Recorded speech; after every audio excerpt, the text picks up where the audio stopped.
তামাম পৃথিবীটা সফর করছেন 3 জন বাদশা। কয়জন বাদশা? এর মধ্যে একজন বাদশার নাম হলো জুলকারনাইন। জুড়ে বলেন কি নাম? জুলকারনাইন যেদিন মারা যাবে এর আগের দিন বাচ্চাদেরকে বলতে চাই, শোনা, আমি যদি মারা যাই একটা কাজ কইরো, সবার হাতগুলো কাফনের ভিতরে থাকে, আমার হাতগুলো কাফনের বাহিরে দিয়ে দিও। আল্লাহ আকবার বলেন। ছেলেরা বলেন, বাবা ব্যাপার কি, ব্যাপার কি? সবার হাতগুলো তো কাফনের ভিতরেই থাকে, তোমার হাতগুলো কাফনের বাহিরে কেন দিব বাবা? বাদশা জুলকারনাইন বলেন, আল্লাহ তামাম পৃথিবীর বাদশা বানায় আল্লাহ আমারে পাঠাইছে, তামাম দুনিয়া আমারে আল্লাহ সফর করাইছে, শুধু আমি এক দেশের বাদশা না, আমারে আল্লাহ তাআলা তামাম দুনিয়ার বাদশা বানাইছে। আর দুনিয়ার মানুষ যেন আমার থেকে শিক্ষা গ্রহণ করে, ডুমগাডার মানুষ যেন আমার থেকে শিক্ষা গ্রহণ করে, হালুয়াঘাটের মানুষ যেন আমার থেকে শিক্ষা গ্রহণ করে। আমি এত বড় বাদশা হওয়ার পরেও যাওয়ার সময় খালি হাতে গেছে। তোরা তো জানাজার নামাজ পড়ে আমারে দাফন দিয়া দিবে, কিন্তু মহিলারা তো আমারে দেখতে পারবে না। এগুলো গলিতে গলিতে আমার একটু ঘুরাইও, মহিলারা যেন দেখে, যারা জানাজায় আসতে পারছে না এরা যেন দেখে। বাদশা জুলকারনাইন এত বড় বাদশা হওয়ার পরেও যাওয়ার সময় কিছু নিতে পারছে না, খালি হাতে বিদায় নিছে। আমি আপনাদেরকে জিজ্ঞাসা করতে চাই, ডুমঘাটার যুবক ভাই,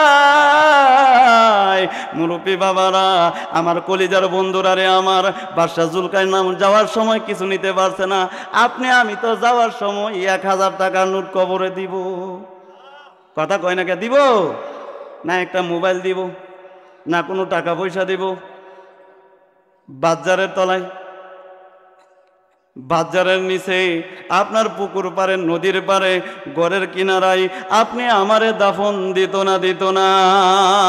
ও মুরব্বী বাবারা, সুরে সুরে শুধু একটা কথাই শুধু বুঝাই রে, জানি না আমি আপনাদেরকে বুঝাইতে পারতেছে কিনা।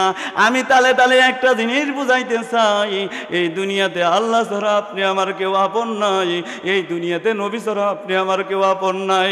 ও মুরব্বী বাবারা, এই দুনিয়াতে আসি একা, আসি একা, যাব কিন্তু একা। দুনিয়াতে যা কিছু দেখতেছি সব কিন্তু ধোঁকা, ঠিক কিনা? এই দুনিয়াতে কেউ থাকতে পারবো না, এই দুনিয়া চিরস্থায়ী না। সবাইকে একদিন নিঃসঙ্গ অবস্থায় খালি হাতে কিন্তু চলে যেতে হবে। এই দুনিয়াতে যার জন্য করবেন চুরি সেই বলবে চোর।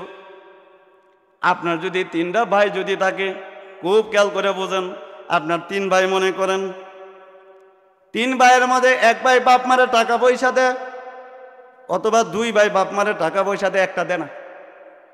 দেখবেন একটা সময় রাগ করেন না মুরব্বীরা, একটা সময় দেখবেন আপনার মা অথবা আপনার বাবা কইব, আমার 3টা সন্তান, বড় ছেলেটা আমারে এই দেয়, মেজু ছেলেটা আমারে এই দেয়, ছোট ছেলেটা আমারে কিছুই দেয় নাই। কথা কন না কিয়া? কইতো না, কইতো না? আপনার যদি 3টা ভাই থাকে, বড় ভাই কইব মেজুরা আমার অনেক সহযোগিতা করে, ছোটরা আমার কিছুই করে না। আছে না নাই? ঘরের বউয়ের দিকে তাকান, ঘরের বউয়ের চেয়ে আপন আর কেউ নাই। মায়ের পরে ঘরের বউয়ের আপন বেশি। ঘরের বউয়ের যদি একটা জিনিস যদি কমতি পড়ে, বউ দেখবেন আপনার সাথে রাগারাগি করব। সময় মতো যদি তেল না আনেন, বউ আপনার সাথে রাগারাগি করব। সময় মতো যদি আপনার ভাত কাপড় না দেন, রাগারাগি করব। বাজার থেকে যদি সময় মতো না আসেন, তারপরেও রাগ করে না? করে না? মায়া 3-4 জন কইছে, বাকিরা সাথে রাগ করে না? কি তা কও? হাই হাই বেট করে কখন গেছে মানতাম। আছে না নাই? আছে না নাই? এই যুবক ভাইরা, তোমরা বকে বিয়া করছো না? ছোট্ট মানুষ বেটা, হেরাও কো, হেরাও কো আছে? অনুমানে কইতাছে। হ্যাঁ, আচ্ছা। তাহলে সামান্য যদি একটু এদিক সেদিক হয়, রাগ করে না? করে না? তাহলে বোঝা গেল যতক্ষণ আপনি দিতে পারবেন, যতক্ষণ খাওয়াইতে পারবেন, যতক্ষণ আপনার শরীরে শক্তি আছে, যতক্ষণ আপনি আপনার কোলাইতে পারবেন, যতক্ষণ সংসার জন্য খাটতে পারবেন, মায়ের কাছেও বালা, বাবার কাছেও বালা, বাইরেও যদি দিতে পারেন ভাইয়ের কাছেও বালা, আত্মীয় স্বজনকে যদি দিতে পারেন আত্মীয় স্বজনের কাছে ভালা, দিতে পারবেন না আপনি খারাপ, ঠিক কিনা? আল্লাহ তাআলা বলেন দুনিয়ার মানুষ আত্মীয় স্বজনকে যদি দিতে পারো আত্মীয় স্বজন আপনার ভালো কয়, না দিতে পারলে আত্মীয় স্বজন তোমার খারাপ কয়। কিন্তু আমি এমন একজন আল্লাহ রে,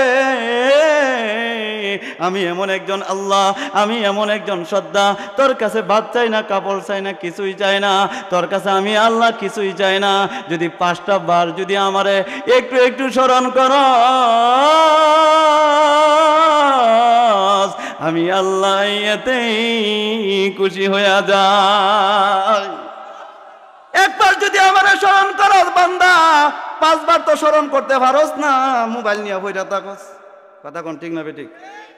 যুবকরা যে বাড়িছে এরা, এখন যে বর্তমান কিছু ভুলান বাড়িছে, এখন এরা আমার গাইলে কজুর আগেই তো ভালো আসলেন, এরা যে মোবাইল ডালে কিতা করাই আছে না নাই? কিন্তু তার মাটা হে হি হি হি শুরুই করছে। আমার মাদ্রাসার ভাষা 8-10টা ফুলান বয়, তার বাপে 3 বার লাঠি দিয়ে বাইরে হয়ে গেছে। কথা বুঝতেছেন? বাড়ি বুড়ি খায় এই নই বই রয়েছে ফাগলা। এরপর আমি কই আর কত মারণ, কবুল সকালবেলা ফজরের আমি নমাজ পড়ে দিয়ে এই নয়া বইছে, সন্ধ্যা হয়ে গেছে আর খাবারের কথাও মনে নাই। এমন ছেলে আছে না নাই? এটি তো অকালে মরবে, কিতা ভাইছে এগুলো। খুব কঠিন থাকবেন দায়িত্বশীলরা যারা আছেন, বড় ভাই যারা আছেন, মুরব্বীরা যারা আছেন। যাও চা লাগবে না বেটা, কজনের চা দিবা? চা দিলে সবারই দেওয়া লাগবে বেটা। কথা কোন ঠিক না বেঠিক? সবার সামনে বেটা, আমি কি এত বড় বক্তা? চা দিবা? চা লাগতো না, যাও। কই জানি গেছলাঙ্গা মোবাইল। এই হলো আমাদের বর্তমান সময়ের অবস্থা। এই ছেলেগুলো নষ্ট হয়ে যাইতেছে। যাক, আমি যেই কথাটা বলতে চাচ্ছি, এখন আমাদের মাঝে এই মানবতা নাই। আমরা যখন ছোট ছিলাম, এখনো তো মুরব্বীরা যদি চোখের সামনে পড়ে, আমরা এদের হাতগুলো এরকম গুটায় দাঁড়ায় থাকি। কথা কোন ঠিক না বেঠিক? বাপ চাচা যখন রাস্তা দিয়ে গেছে, রাস্তার এক কিনারায় দাঁড়ায় রয়েছে, চাচা কইদা কি কইয়ালা, কইদা কানো দইরা টান দে।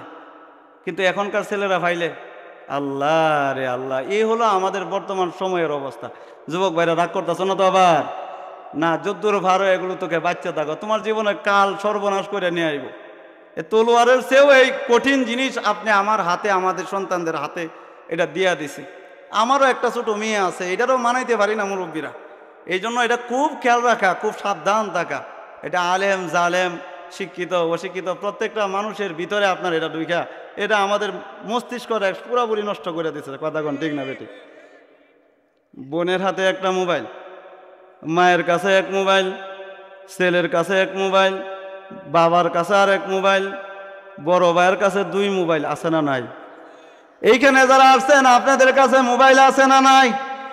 অনেকের আবার 2টা 3টা 4টা মোবাইল আছে না নাই? সাবধান থাকেন, মোবাইল আমাদের জীবনের সর্বনাশ ডেকে আনবে। আল্লাহ পাক হেফাজত করছে বলে আমিন। বলতে চাচ্ছিলাম যে কথাটা, সেটা হলো কেউ এই দুনিয়াতে আমরা চিরস্থায়ী না। নিজেকে সাজায়া যাওয়া, নিজেকে আপনার গুছায়া যাওয়া, নিজেকে আত্মশুদ্ধি বানায়া পরিপূর্ণ মুসলমান বানায়া কবরে যাওয়ার দরকার আছে না নাই? হযরতে ফাতেমা রাদিয়াল্লাহু তাআলা আনহা, খারাপ লাগতেছে না তো? আলহামদুলিল্লাহ বলেন। হযরতে ফাতেমা রাদিয়াল্লাহু তাআলা আনহা বিকালবেলা হযরতে আলী কেটে কেটে বলেন, প্রাণের স্বামী, শরীরের হালত বেশি ভালো না, যদি আমি মারা যাই আমার 3টা নসিহত আপনি আমার কথা দেন, আমার 3টা ওসিয়ত আপনি পূরণ করবেন। আলহামদুলিল্লাহ পড়েন।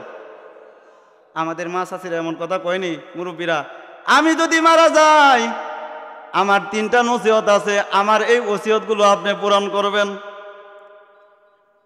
হযরতে আলী ডেকে বললেন, ফাতেমা বলো না তোমার কি ওসিয়তগুলো? 1 নম্বর ওসিয়ত হইল, আমি যদি আপনার আগে মারা যাই আমার কথা দেন, আপনি একটা বিয়ে করবেন। আলহামদুলিল্লাহ বলেন, জোরে কোন আলহামদুলিল্লাহ। ফাতেমা রাদিয়াল্লাহু আনহা বলেন, প্রাণের স্বামী আমি যদি আপনার আগে মারা যাই তাইলে আমি আপনার আদেশ করে থয়ে গেলাম, আপনি আরেকটা বিয়ে করবেন। আর বর্তমান সময় যদি বিয়ার কথা কইন, কয়দিন আগে শুনছি দ্বিতীয় বিয়ে করার কারণে প্রথম বউ আপনার স্বামীরে খুন করছে। শুনছেন না? ফাঁসি। হযরতে ফাতেমা ডেকে ডেকে বলেন, প্রাণের স্বামী আমি আপনার কাছে একটা জিনিস জানতে চাই, আপনি আরেকটা বিয়ে করবেন? 2 নম্বর ওসিয়তের কথা বলো। হযরতে ফাতেমা প্রাণের স্বামীর হাতটা ধরে বলেন, আমার দ্বিতীয় ওসিয়ত হলো আপনি আমারে মাফ করে দিবেন। আলহামদুলিল্লাহ বলেন। হযরতে আলী ডেকে বলেন, ফাতেমা এমন কথা বলিও না, আমি অযোগ্য ছিলাম, আমার কোনো যোগ্যতা ছিল না তোমার বিয়ে করার জন্যে, কিন্তু আমার দয়াল নবী দয়া কইরা মায়া করিয়া আমারে তোমার সাথে বিয়া দিয়া দিয়েছেন। আলহামদুলিল্লাহ বলেন। আমার কোনো যোগ্যতা ছিল না, আমিও তোমারে অনেক কষ্ট দিয়েছি, তুমি আমারে মাফ করে দিও। সুবহানাল্লাহ পড়বেন না? কি মায়ার সংসার, কি দরদের সংসার ছিল। আর আমাদের সমাজের মা সাথীদের অবস্থা দাওয়ার লাভের সম্পর্ক, কথা কোন ঠিক না? বেজির সাপ আর বেজির সম্পর্ক, এই হলো আমাদের বর্তমান অবস্থা। আপনি আমারে মাফ করে দিবেন। স্বামী বলে, তোমার অনেক হক নষ্ট করছি, তুমি আমারে মাফ করে দিও। 3 নম্বর ওসিয়তের কথা বলো। 3 নম্বর ওসিয়ত হলো, আমি যদি মারা যাই আমার হাসান এবং হুসাইনকে আপনি দেখে রাখবেন। আরেকটা বউ যদি আসে গো, হইতে পারে এমন হাসান হুসাইনের সাথে হয়তো খারাপ ব্যবহার করবে। প্রাণের স্বামী আমারে কথা দেন, সপ্তাহে একদিন হইলেও আমার হাসান হুসাইন রে বুকে নিয়ে ঘুমাইবেন। 3টা ওসিয়ত কইরা যেই কথা এই কাজ। আরেকটা কথা বলতে গেছেন, আমার রাত্রে বেলা দাফন দিয়েন। আলহামদুলিল্লাহ পড়েন। কথাটা এই কারণেই বলতেছি, দেখেন একজন মহিলা হইয়া নিজেকে কিভাবে সাজায় গেছে, আর আমি পুরুষ হইয়া নিজেকে সাজানোর চিন্তা করি না। বলতেছেন, স্বামী আমার আরেকটা কথা হলো, আপনি আমার রাত্রে বেলা দিবেন, না হয় হয়তো মানুষ জেনে ফেলবে আমি হয়তো সুন্দর ছিলাম, আমি হয়তো আপনার চিকনা ছিলাম, আমি হয়তো মোটা ছিলাম। বাড়ি পড়তো হালকা পাতলা মানুষ ছিল।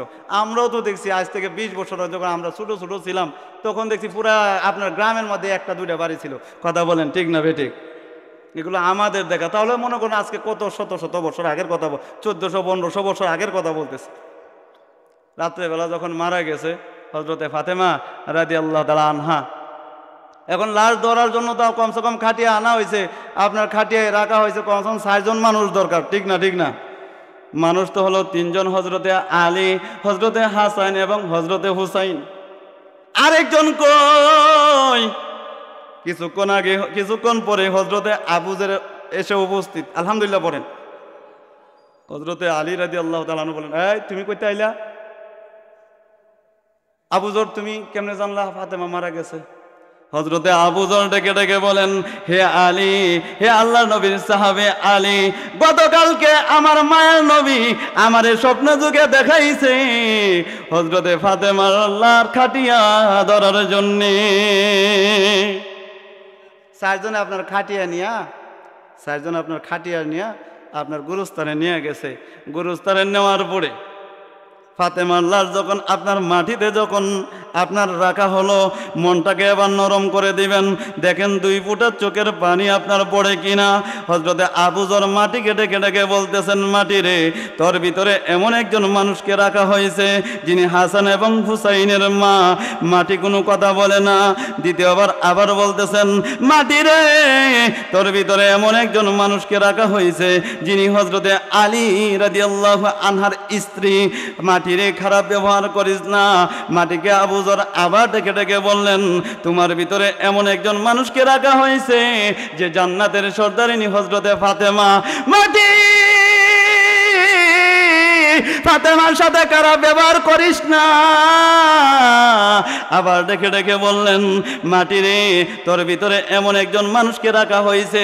যেই কথাটা বোঝানোর জন্যে আমি ঘটনাটা টানলাম মুরব্বীরা, মেন পয়েন্টটা হলো এখানে, তোর ভিতরে এমন একজন মানুষকে রাখা হয়েছে যিনি সরকারে কায়নাত সাইয়্যিদুল আম্বিয়া মুহাম্মাদুর রাসূলুল্লাহ রাধলেনি হযরতে ফাতেমাকে তোর ভিতরে রাখা হয়েছে। সাবধান সাবধান, মাটি ফাতেমার সাথে খারাপ ব্যবহার করিস না। আল্লাহু আকবার। কিছুক্ষণ পরেই আল্লাহ তাআলা মাটির আওয়াজটা খুলে দিলেন, মাটির জবানটা খুলে দিলেন। এবার মাটি ডেকে ডেকে বলে, মাটি ডেকে ডেকে বলে মনটাকে এবার নরম করে দিবেন। হে আবু যর, কে হাসান হুসাইনের মা আমি চিনি না রে, কে আলীর স্ত্রী আমি চিনি না রে, কে হযরতে মুহাম্মাদুর রাসূলুল্লাহর মেয়ে আমি চিনি না রে, কে জান্নাতের সর্দারিনী আমি চিনি না। আনা বাইতুল গুরবা, আমি হলাম অন্ধকারের ঘর। আনা বাইতুল ওয়াহদা, আমি হলাম একাকিত্বের ঘর। আনা বাইতুদ্দুদ, আমি হলাম পোকামাকড়ের ঘর। আমি কে এখানে টাকা নিয়ে আসছে আমি চিনি না, কে সম্পত্তি নিয়ে আসছে আমি চিনি না রে, কে আপনার এমপি মন্ত্রী ছিল আমি চিনি না রে, কে ডুমগাড়ার মধ্যে আপনার তালুকদার ছিল আমি চিনি না রে, কে মোল্লাই করছে আমি চিনি না রে, কে কোটিপতি ছিল আমি চিনি না রে, কে 8-10টা সন্তানের বাবা ছিল আমি চিনি না, চিনি না, চিনি না। কে যুবক ছিল আমি চিনি না রে, কে মোটা ছিল আমি চিনি না রে, কে দুর্বল ছিল আমি চিনি না রে, কে বেশি দামি মোবাইল চালাইছে আমি চিনি না রে, আমি কিচ্ছু চিনি না, চিনি না। আমার ঘর যদি আলোকিত করতে চা, আমার ঘরে যদি সুখে থাকতে চা, ইমানের পরে আমলের দরকার আছে না নাই? আরো জোরে বলেন আছে না নাই? সম্মানিত হাজিরিন, মুরব্বী বাবারা, মেইন পয়েন্টে আমি চলে আসছি। আলোচনার শেষে আমি ইতি টানবো। আমি যেই কথাটা আপনাদেরকে বলতে চাই, হযরতে ফাতেমার মতন একজন মহিলা, তাকে যদি মাটি এমন কথা বলতে পারেন, আমি কে আমি চিনি না, কে নবীর মেয়ে আমি চিনি না রে, কে আলীর বউ আমি চিনি না রে, কে হাসান হুসাইনের মা আমি চিনি না রে, আমি শুধু নেক আমল চিনি, নেক আমল চিনি। আমি আপনাদের পায়ের নিচে আপনাদের খেদমতে আরজ করতে চাই, ফাতেমার চেয়ে বেশি আমল কি আপনি আমার আছে? ফাতেমার চেয়ে বেশি আমল আপনি আমার কারো নাই। এখন থেকে আমি যদি কিয়ামত পর্যন্ত যদি আমল করি, ফাতেমার এক রাত্রের সম পরিমাণ আমল আপনি আমারও হবে না, ঠিক কিনা? এমন কথা যদি মাটি তার সাথে যদি বলতে পারে, তাহলে আপনি আমার অবস্থাটা কেমন হবে? এই জন্য সম্মানিত সুধী, সম্মানিত মুরব্বীরা, আমি আপনাদেরকে বোঝাতে পারতেছি কিনা, আমি আপনাদেরকে একটা জিনিস শুধু দিলের ভিতরে ঢুকাইতে পারতেছি কিনা, সেটা হলো আমরা সবাই দুনিয়া থেকে চলে যাব, কেউ এই দুনিয়াতে থাকতে পারবো না। কিন্তু যাওয়ার আগে ঈমান আমল ঠিক করে যাওয়ার দরকার আছে না নাই? এই জন্য সম্মানিত হাজিরিন, 1 নম্বর আমল দিয়া গেলাম। আজকে থেকে এখান থেকে মনে মনে নিয়ত করবেন, এখান থেকে আপনার নিয়ত করবেন, যতদিন এই দুনিয়াতে বাঁচবো, যতদিন এই দুনিয়াতে বাঁচবো নবীর সুন্নতের উপর থাকবো, যতদিন এই দুনিয়াতে থাকবো কোরআনের সাথে থাকবো, মাদ্রাসার সাথে থাকবো, ইমানের সাথে থাকবো, নামাজের সাথে থাকার দরকার আছে না নাই? নাম্বার 1, সাধ্যমতো আমল করা। সাধ্যমতো কি করা? সবাই বলেন সাধ্যমতো। বিভিন্ন মুসল্লি আমাদের সমাজে আছে, বিভিন্ন মুসল্লি। কে হলো আপনার আলহামদুলিল্লাহ 5 ওয়াক্ত নামাজি পড়ে, ভাই কই যান? ও এটা আমার মানুষ, যান আপনি যান। যাওয়ান যাইতো না, আমি ছাড়তাম না, দেরি আছে। আপনি রাগ করতেছেন? বক্তা আসা পর্যন্ত চলবে? জোরে বলেন আলহামদুলিল্লাহ। আলহামদুলিল্লাহ টেলা নাই, মাইরে জুন নাই, বুঝতেছি আমার নামের অন লাগবে, বুঝে আছি। হ্যাঁ, জুত লাগতো না, বক্তা নই তো একজন। হ্যাঁ, আলহামদুলিল্লাহ। ঠিক আছে, বক্তা ইনশাল্লাহ আয়া পড়বো ইনশাল্লাহ। আমাদের যিনি প্রধান আকর্ষণ আজকে ময়মনসিংহ, আমি তো কতদিন আগে আসছি, আপনার এই ময়মনসিংহ মারামারি হয়েছে অনেক। আমি তো সিএনজি দিয়ে আসছি, তো আমি চিপা চাপা দিয়ে আয়া পড়ছি, প্রাইভেট কার তো আসে না, এখানে অনেক ঝামেলা চলতেছে। এই জন্য আরেকটা প্রাইভেট কার গেছে, প্রাইভেট কার যাওয়ার পরে এখানে বতিয়ালা বয়ান করে ইনশাল্লাহ আসবো। নিয়তটা এরকমভাবে বসেন, মাহফিল তো আর প্রতিদিন হয় না, না প্রতিদিন হয়? তো একদিনই তো ইনশাল্লাহ এখানে আখেরি মোনাজাত করে হুজুর আমাদের এখানে আসবেন, হুজুরের বয়ান শুনে এরপর বাড়িতে যাবো ইনশাআল্লাহ। ছেলে মেয়েদেরকে 2 নম্বর, 1 নম্বর হলো নিজেকে সাজানোর জন্য যথারীতি আমল করব। 2 নম্বর হলো ছেলে মেয়েদেরকে মাদ্রাসায় দিবেন ইনশাআল্লাহ। ছেলে মেয়েদেরকে কই দিবেন? ছেলে মেয়েদেরকে মাদ্রাসায় দিবেন, ছেলে মেয়েদেরকে কোরআনের সাথে সম্পর্ক জোড়াইয়া দিবেন। ছেলে মেয়েদেরকে ইসলামের শিক্ষা দিবেন, ছেলে মেয়েদেরকে আপনার হাদিসের শিক্ষা দেওয়ার দরকার আছে না নাই? ছেলে মেয়েদেরকে মাদ্রাসায় হুজুরের কাছে নিয়ে আসবেন। 2 নম্বর আমল হলো ছেলে মেয়েদেরকে কোরআনের শিক্ষায় দিয়ে যান। যে হাদিসটা বলছে, ইযা মাতাল ইনসান ইনকাদা আনহু আমালুহু ইল্লা মিন সালাস। মানুষ যখন মারা যায় তার সকল আমলের দরজা বন্ধ করে দেয় কে? জোরে বলেন, কে? ইল্লা মিন সালাস। 3টা আমল এমন আছে যে আমলগুলো কখনো বন্ধ হয় না। নাম্বার 1, সদকাতুন জারিয়াতুন। আপনি যদি মাদ্রাসায় 10টা টাকা দান করেন, মসজিদে যদি একটা ঈদের সমপরিমাণ দান করেন, আপনি যদি আপনার একটা মাদ্রাসা বানায় থয়ে যান, আপনি যদি একটা কল বানায় থয়ে যান, আপনি যদি একটা লেফটিনের কিছু টাকা পয়সা দান করেন, কিছু সহযোগিতা করেন, এগুলোর সব আপনি এইখান থেকে যখন চলে যাবেন, কবর দুনিয়া থেকে যখন চলে যাবেন, কবরে শুয়ে শুয়ে তার সব পাইতে থাকবেন। কোন সুবহানাল্লাহ। একটা মান বইব, আরেক বক্তা আইলেই বইব, ইনশাল্লাহ আইব, ইনশাল্লাহ। জায়গা হইতেছে নাকি? মুরব্বীরা জায়গা হইতেছে, একটু সামনে আইবেন। লা ইলাহা ইল্লাল্লাহ, লা ইলাহা। একটু আইন, সামনে আইন, তো আইন, সামনে আইন। মুরব্বীরা দাঁড়ায় রয়েছে, একটু সামনে আইন, সামনে আইন, আইন আইন আইন আইন, একটু সামনে আইন। ইল্লাল্লাহ, লা ইলাহা ইল্লাল্লাহ, লা ইলাহা।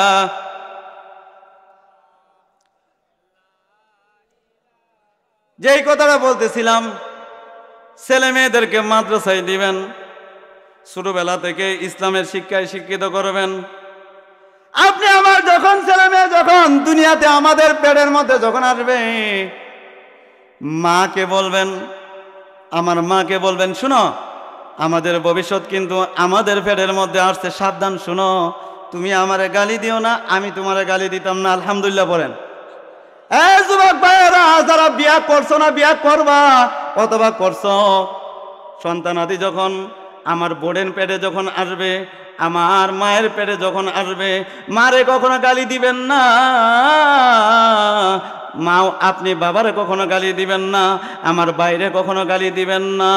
এই সন্তান যখন এই মায়ের পেট থেকে যখন বের হবে, পৃথিবীর মধ্যে সবচাইতে বলি হিসাবে জন্ম নিবে। কোন সুবহানাল্লাহ। গালি দিবেন না। আব্দুল কাদের জিলানী, কি নাম? সবাই বলেন, কি নাম? আর 10 মিনিট চলবে, 10 মিনিট চলবে। আব্দুল কাদের জিলানী রহমাতুল্লাহ আলাই, ছোট মানুষ, এই মনে করে এই বাচ্চাটার মতন, আরো ছোট।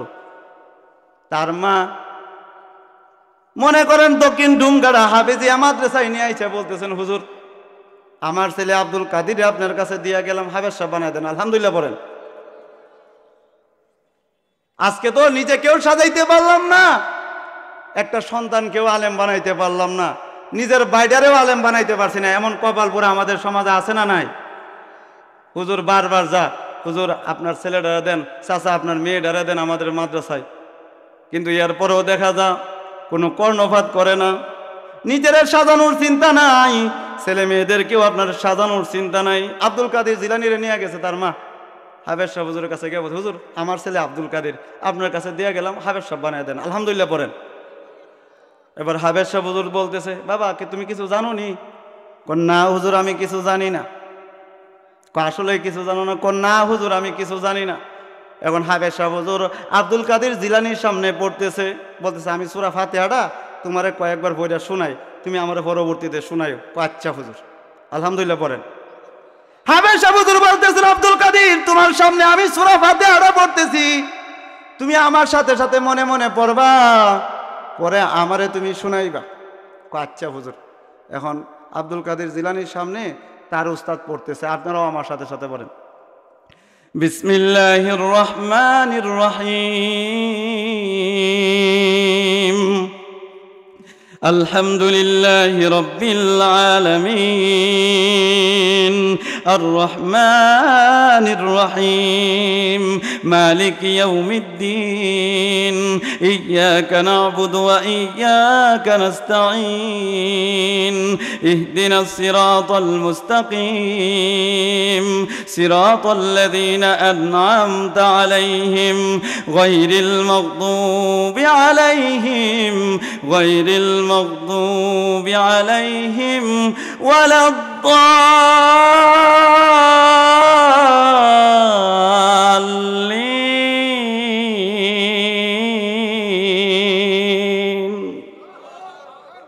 কয়েকবার ফইরা আব্দুল কাদের জিলানীর সামনে কয়েকবার ফইরা মা উস্তাদে বলতেছেন, বাবা আমি তো সূরা ফাতিহা পড়ছি, আমারে শোনাইতে পারবা?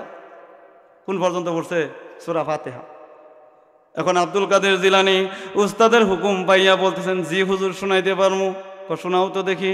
এখন উস্তাদের হুকুম পাইয়া আব্দুল কাদের জিলানী পড়া শুরু করছে। পড়েন, বিসমিল্লাহির রহমানির রহিম আলহামদুলিল্লাহি রাব্বিল আলামিন আর রহমানির রহিম মালিকি ইয়াউমিদ্দিন ইয়্যাকা না'বুদু ওয়া ইয়্যাকা নাস্তাঈন ইহদিনাস সিরাতাল মুস্তাকিম সিরাতাল লাযীনা আন'আমতা আলাইহিম গায়রিল মাগদুবি আলাইহিম ওয়ালাদ-দাল্লিন আমিন। বিসমিল্লাহির রহমানির রহিম আলিফ লাম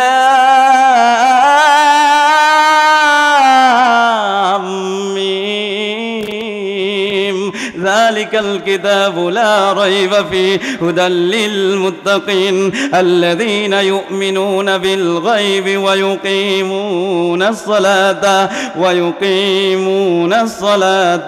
ওয়া মিম্মা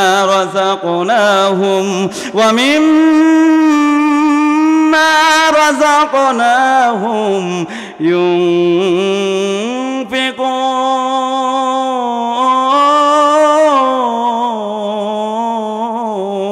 ইউনফিকুন। আরো ধরবেন আল্লাহু আকবার। উস্তাদে পড়াইছেন সূরা ফাতিহা। আব্দুল কাদের জিলানী উস্তাদের হুকুম পাইয়া সূরা ফাতিহা শেষ কইরা সূরা বাকারা শেষ করে ফেললো। সুবহানাল্লাহ পড়েন।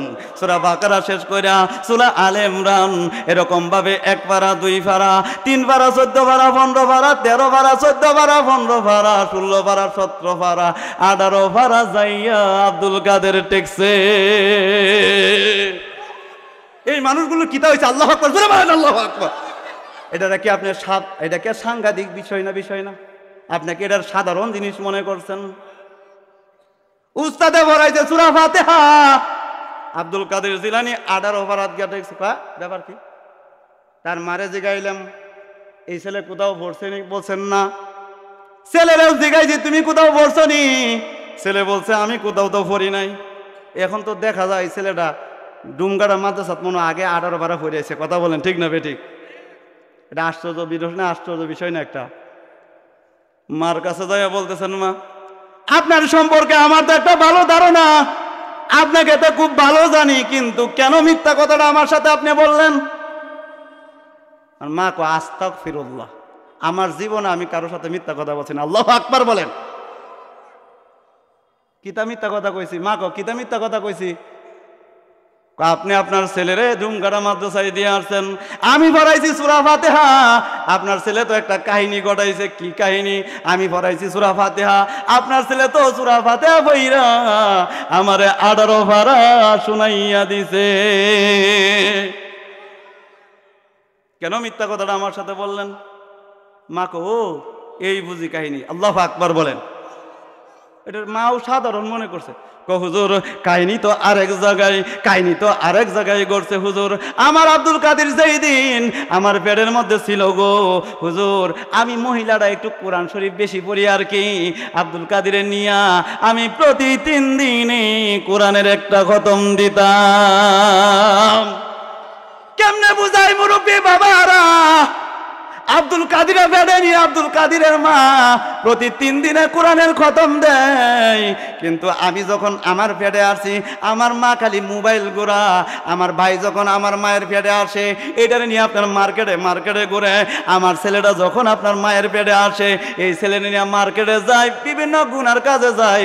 এমন মহিলা আমাদের সমাজে আছে না নাই? মার্কেটগুলোতে ঢুকা যায় না মহিলাদের কারণে। ঈদের বাজারে যদি আপনি বাজার করতে যান, বেগানা নারীর কারণে মার্কেটে ঢুকা যায় না। দোকানদারও এত চালাক, খালাম না কিতা কিনবেন আইন, আমাদের দিকে তাকাই না। কথা বল ঠিক না বেঠিক? এই হলো আমাদের বাংলাদেশের অবস্থা। আমাদের দিকে তাকাইতে রাজি না। আব্দুল কাদের জিলানীর মা কয়, আব্দুল কাদের জিলানী নারায়ে তাকবীর। আব্দুল কাদের জিলানীর মা কয়, ও হুজুর এই বুঝি কাহিনী? হুজুর কাহিনী তো আরেক জায়গায় ঘটছে। কি? আব্দুল কাদের যেই দিন আমার বেডের মধ্যে ছিল গো, আব্দুল কাদিরের নিয়া আমি প্রতি 3 দিনে কোরআন শরীফের একটা খতম দিতাম। হুজুর আমার মনে হয় আব্দুল কাদিরের নিয়ে যে আমি বেশি বেশি কোরআন তেলাওয়াত করছি, আব্দুল কাদিরের নিয়ে যে আমি কোরআন শরীফ বেশি পড়ছি, এই কোরআন পড়ার কারণে এই কোরআনের আসর আব্দুল কাদিরের উপর পড়ছে। আল্লাহু আকবার। আমার ডুমগাড়ার কোনো মা যদি, আমার ডুমগাড়ার কোনো মুরব্বী যদি, আমার ডুমগাড়ার কোনো বোন যদি আমার সন্তানকে পেটে নিয়ে যদি বেশি বেশি কোরআন শরীফ পড়ে, সন্তান পেটে আসার পরে যদি এইটারে মাদ্রাসায় দেয়, ও মুরব্বী বাবারা আপনাদেরকে জিজ্ঞাসা করতে চাই, আমার মা বোন যদি এমন হয়ে যা, পর্দাওয়ালা হয়ে যা, নামাজি হয়ে যা, আব্দুল কাদিরের উপর যদি কোরআন তেলাওয়াত করার কারণে এটার আসর যদি পড়তে পারে, আমার মুরব্বীরা যখন নাতিরে নিয়ে যখন জিকির করবে, নাতিকে নিয়ে যখন আল্লাহ আল্লাহ বলবে, নাতিকে নিয়ে যখন কোরআন শরীফ পড়বে, এটার আসর সন্তানের নাতির উপর পড়তে পারে না? পারে না? যারা বলেন পারে না? পারে না? মুরব্বী বাবারা আপনাদেরকে শেষ নসিহত করলাম, ইমানকে সাজানোর পাশাপাশি, কবরকে সাজানোর পাশাপাশি ছেলে মেয়েদেরকে মাদ্রাসায় দেওয়ার দরকার আছে না নাই? নারায়ে তাকবীর। যারা বলেন নারায়ে তাকবীর। এত দীর্ঘ সময় আপনাদের সামনে আলোচনা করলাম, কেডা কেডা রাগ করছেন? আপনার পা দিয়ে এবার দিবেন, পরে আপনার পা ধইরা সালাম পড়ে যাবো। রাগ করছেন কেডা কেডা? দিই তো। রাগ করছেন কেউ? কেউ রাগ করছেন না তো? যাওয়ার পরে কোনো অভিযোগ তো নাই আমার উপরে? কেউ তো কইবেন না এটা কিডা আইসিন, এটা কইতে কিডাবেন, কয়ে গেল কিছুই বুঝছি না। নিজেকে সাজানো, ছেলে মেয়েদেরকে মাদ্রাসায় দিয়া পরকালকে সুন্দর করা। কথা বুঝছেন? দেশ বিদেশে ঘুরে এই ছোট্ট জীবনে আল্লাহ অনেক দিয়া রাখছে।